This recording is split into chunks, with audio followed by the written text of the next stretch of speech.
नमस्कार। आसाम में चुनावी माहौल गर्मा चुका है और 2026 की ये जो लड़ाई है ये सिर्फ एक चुनाव नहीं बल्कि एक राजनीतिक महासंग्राम का ऐलान है।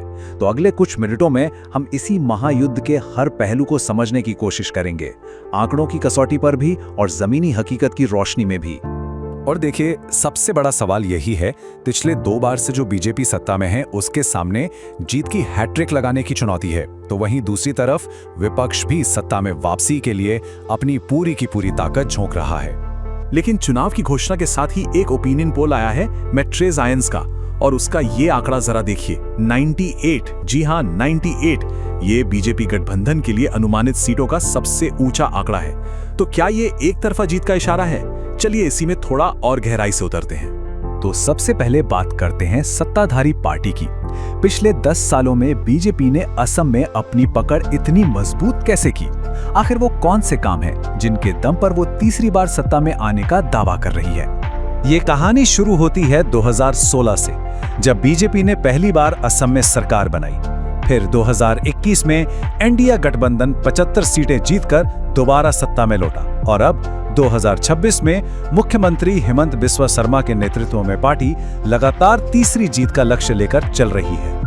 बीजेपी अपने 10 साल के रिपोर्ट कार्ड को ही अपनी सबसे बड़ी ताकत मानकर चल रही है। उनका दावा है कि असम अब सिर्फ एक राज्य नहीं बल्कि पूरे पूर्वोत्तर का एक हेल्थ हब बन चुका है।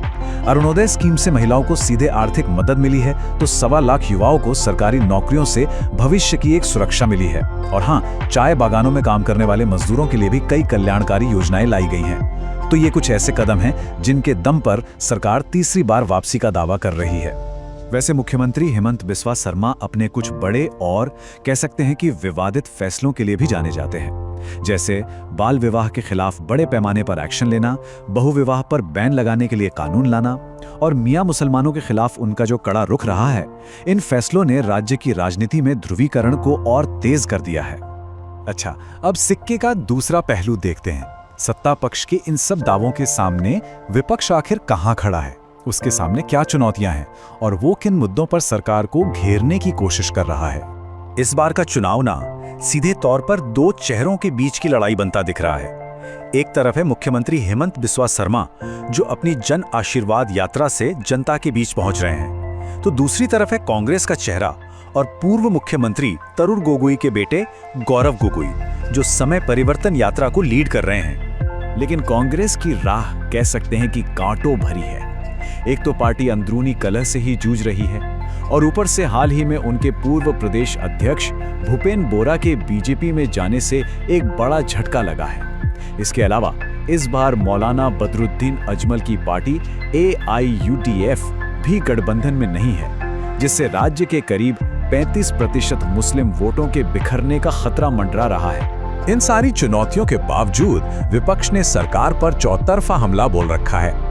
कांग्रेस ने एक पीपल्स चार्जशीट जारी की है, जिसमें बीजेपी सरकार पर भ्रष्टाचार और सिंडिकेट राज चलाने जैसे गंभीर आरोप लगाए गए हैं। विपक्ष का सीधा कहना है कि विकास के दावों के पीछे असल में घोटालों की एक लंबी लिस्ट है। तो नेताओं के इन दावों और आरोपों से हटकर वो कौन से असली मुद्दे हैं जो इस चुनाव में हार जीत का फैसला करेंगे?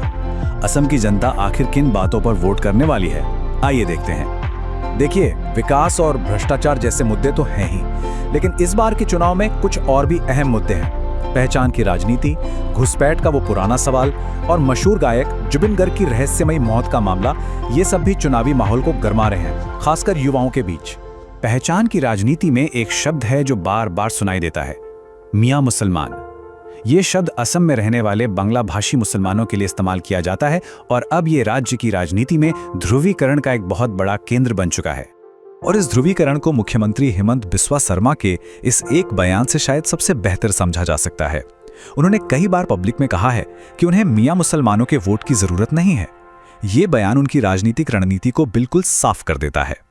तो इन तमाम मुद्दों, दावों और रणनीतियों के बाद घूम फिरकर सबसे महत्वपूर्ण सवाल पर आते हैं। आंकड़े क्या कहते हैं? ओपिनियन पोल हवा का रुख किस तरफ बता रहे हैं? मेट्राइजियंस के ओपिनियन पोल के आंकड़े एक बहुत ही साफ तस्वीर पेश कर रहे हैं। बीजेपी गठबंधन को 96 से 98 सीटें मिलने का अनुमान है। वहीं कांग्रेस गठबंधन 26 से 28 सीटों पर सिमटता हुआ दिख रहा है। AIUDF को 1 से 5 और अन्य को 1 से 3 सीटें मिल सकती हैं। अब जब हम इसकी तुलना 2021 के नतीजों से करते हैं तो यह बढ़त और भी बड़ी दिखती है। 2021 में बीजेपी गठबंधन को 75 और कांग्रेस गठबंधन को 50 सीटें मिली थीं और 2026 का अनुमान ये बीजेपी को लगभग 97 सीटों तक पहुंचा रहा है, जो कि एक बहुत बड़ा उछाल है। तो अगर हम मौजूदा ओपिनियन पोल को आधार माने तो निष्कर्ष बिल्कुल साफ है। आंकड़े बीजेपी के लिए एक तरफा और बहुत बड़ी जीत की भविष्यवाणी कर रहे हैं, जिसे लैंडस्लाइड भी कहा जा सकता है। लेकिन हाँ, आंकड़े सिर्फ अनुमान होते हैं, अंतिम फैसला तो जनता ही करती है। और ये सब हमें एक बड़े सवाल पर छोड़ जाता है कि क्या असम का भविष्य सिर्फ विकास के एजेंडे पर तय होगा या फिर पहचान और ध्रुवीकरण की राजनीति भी उतनी ही बड़ी भूमिका निभाएगी। इसका जवाब तो अब चुनाव के नतीजों के साथ ही सामने आएगा।